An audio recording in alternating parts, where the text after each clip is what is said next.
Bismillahirrahmanirrahim. Allahumma salli ala Muhammad wa ali Muhammad. Alhamdulillahi rabbil alamin. Yaqul fa in tanaza'tum fi syai'in farudduhu ila Allah war Rasul in kuntum tu'minuna billahi wal yawmil akhir. Nah, jika kalian mendapatkan tanaza'tum bertentangan, ikhtilaf, maka kembalikan permasalahan itu kepada siapa? Kepada Allah. Ilallah. Farduhu ilallah. Kembalikan permasalahan itu kepada Allah dan kepada Rasul. Bukan mengembalikan permasalahan agama kepada manusia, yang mana agama itu adalah berasal dari Allah Subhanahu wa taala. Kembalikan kepada Allah. Kembalikan kepada Rasul, karena Rasulullah yang membawanya.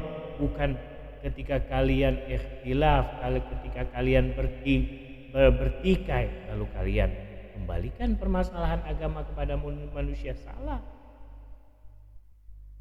Permasalahan agama kembalikan kepada Allah dan Rasulnya. Kecuali kalian bertikai masalah pribadi, beda lagi, maka kalian selesaikan secara pribadi. Tapi kalau masalah agama, ketika kalian tanaza'tum, berselisih, kembalikan semuanya kepada Allah. Kalau kalian beriman kepada hari akhirat. Itu adalah penggalan dari ayat yang kedua. In kuntum tu'minuna billahi wal yaumil akhir.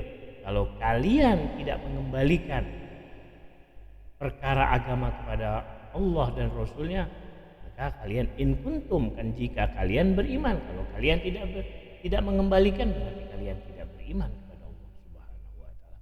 Berarti pada saat itu banyak dari para sahabat yang setelah sepeninggal Rasulullah SAW berselisih tentang masalah agama, tapi mereka tidak mengembalikan kepada Allah. Berarti mereka in kuntum tu'minun, lalu kebalikannya apa? Mereka tidak beriman kepada hari akhir. Lalu kalau kita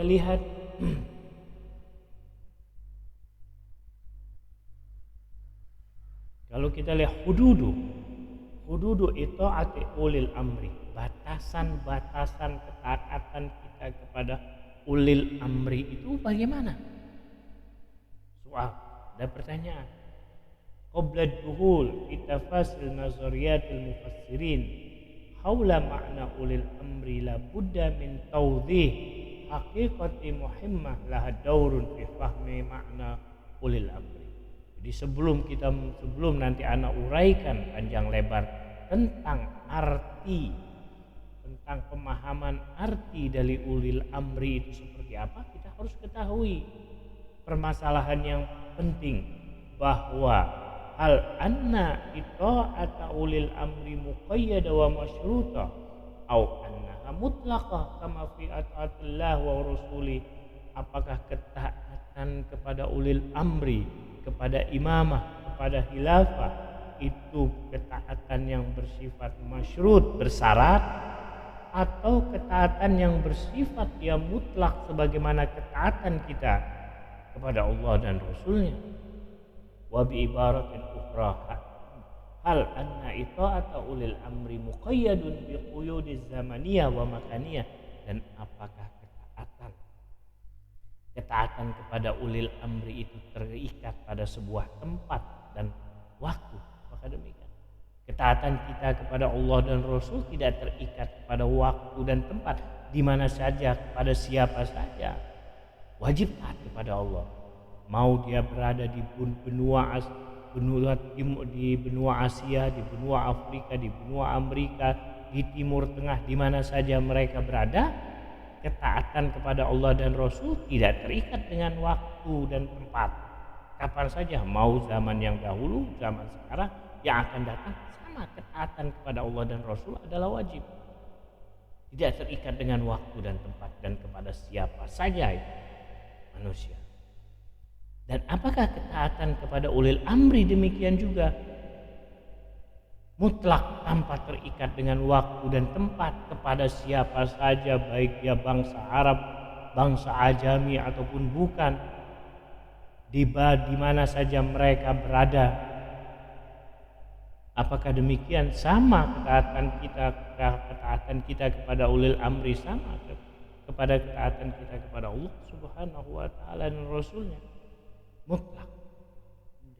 Jawabannya adalah jawab az-zahir annal ayat asy-syarifah utliqat wujubat itaati ulil amri walam tuqayyid bi qaidin wa syartin muayyan, ya, bahwa ayat syarifah, ayat yang mulia tadi, yaitu apa? Utliqat, mengatakan bahwa kewajiban atau ketaatan kita kepada ulil amri itu adalah mutlak, tidak terikat dengan syarat tertentu. Wa bi bayanin ukhar anna ita'ata ulil amri fil ayat syarifah lam yuqayyid bi adamil istiba wal khata. Alhasil lada ulil amri, bahwa ketaatan kepada ulil amri yang dimaksud dalam ayat tersebut adalah tidak terikat dengan apapun dan tidak ada syarat apapun dan tidak terikat dengan waktu dan tempat. Mau zaman dahulu, zaman sekarang, zaman akan datang, wajib taat kepada ulil amri yang telah ditetapkan. Sekali lagi, yang telah ditetapkan, digariskan, dinaskan oleh Allah Subhanahu wa taala melalui lisan Rasulullah sallallahu alaihi wasallam. Kepada siapa? Nah, ulil amri yang dimaksudkan di sini adalah ulil amri yang telah ditetapkan oleh Rasulullah sallallahu alaihi wasallam atas perintah Allah Subhanahu wa taala, yaitu kepada Amirul Mukminin Ali bin Abi Thalib. Permasalahan agama bukan permasalahan manusia. Permasalahan agama adalah permasalahan Allah. Allah yang menciptakan, membuat agama ini. Allah yang menentukan siapa yang berhak menjaga dan mengatur dan menjalankan syariat agama itu. Allah yang menentukan, bukan manusia. Bukan hasil musyawarah yang dilakukan setelah Rasulullah wafat di Saqifah. Mereka ketika Rasulullah wafat, mereka bermusyawarah untuk memilih khalifah. Tidak demikian. Tidak ada permasalahan agama dimusyawarahkan oleh manusia. Bagaimana kalau masalah agama dimusyawarahkan oleh manusia? Pasti ada yang rugi, pasti ada yang diuntungkan. Hak bahwa yang menetapkan atau yang mengatur syariat-syariat agama itu adalah Allah Subhanahu wa taala dan Rasulnya. Karena itu permasalahan khilafah merupakan bagian dari permasalahan agama yang terpenting, karena khilafah atau wilayah atau imamah merupakan keberlanjutan misi dari kenabian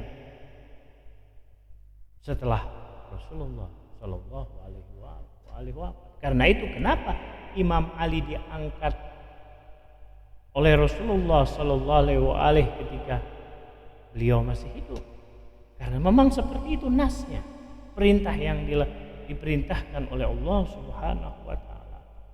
Jadi sekali lagi, bahwa masalah khilafah merupakan masalah agama. Setiap masalah agama tidak boleh dimusyawarahkan oleh manusia. Dia maka kembalikan, farudduhu ilallah wa ila rasul. Farudduhu ilallah wa rasul. Kembalikan permasalahan itu kepada Allah dan Rasulnya kalau kalian bertentangan atau berikhtilaf, karena khilaf wilayah imamah merupakan permasalahan yang penting di dalam agama Islam. Ini saja yang bisa Al-Fakir sampaikan. Insya Allah nanti pada bagian kedua akan Anda lanjutkan tentang permasalahan ikhtilaf atau perbedaan-perbedaan pandangan tentang arti dari ulil amri. Tapi sekali lagi, bahwa ikhwan dan akhwat sekalian, bahwa permasalahan agama, jika kalian ikhtilaf, kembalikan kepada Allah dan kepada Rasulnya, bukan dikembalikan kepada diri kalian yang berpendapat sesuai dengan keinginan masing-masing. Tidak, kembalikan kepada Allah dan Rasulnya. Kalau kalian ikhtilaf masalah imamah atau masalah kepemimpinan atau masalah khilaf, kembalikan kepada Allah, kepada Rasul. Bukan kalian kembalikan kepada para sahabat. Tidak. Para sahabat manusia, bukan mereka yang menentukan siapa yang menjadi khilafah. Ingat, ati Allah wa ati Rasul wa ulil amri, ketaatan kita kepada Allah wajib tanpa terikat waktu dan tempat. Demikian pula ketaatan kita kepada Rasulullah wajib mutlak, tidak terikat kepada waktu dan tempat. Kapan saja, bagi orang terdahulu, bagi orang sekarang, bagi orang yang akan datang, wajib. Demikian pula ketaatan kepada ulil amri wajib mutlak, tidak terikat, bagi orang yang sekarang ataupun bagi orang yang akan datang. Hukumnya wajib. Itulah ayat Al-Itha'ah, ayat yang menjelaskan tentang arti ketaatan kita kepada Allah, kepada Rasul, dan kepada ulil amri yang dimaksud oleh Allah dan Rasulnya, bukan yang dimaksud oleh manusia. Sekian pembahasan kali ini. Insyaallah pada lanjutannya sesi kedua insyaallah nanti akan melanjutkan. Kurang lebihnya wassalamualaikum warahmatullahi wabarakatuh.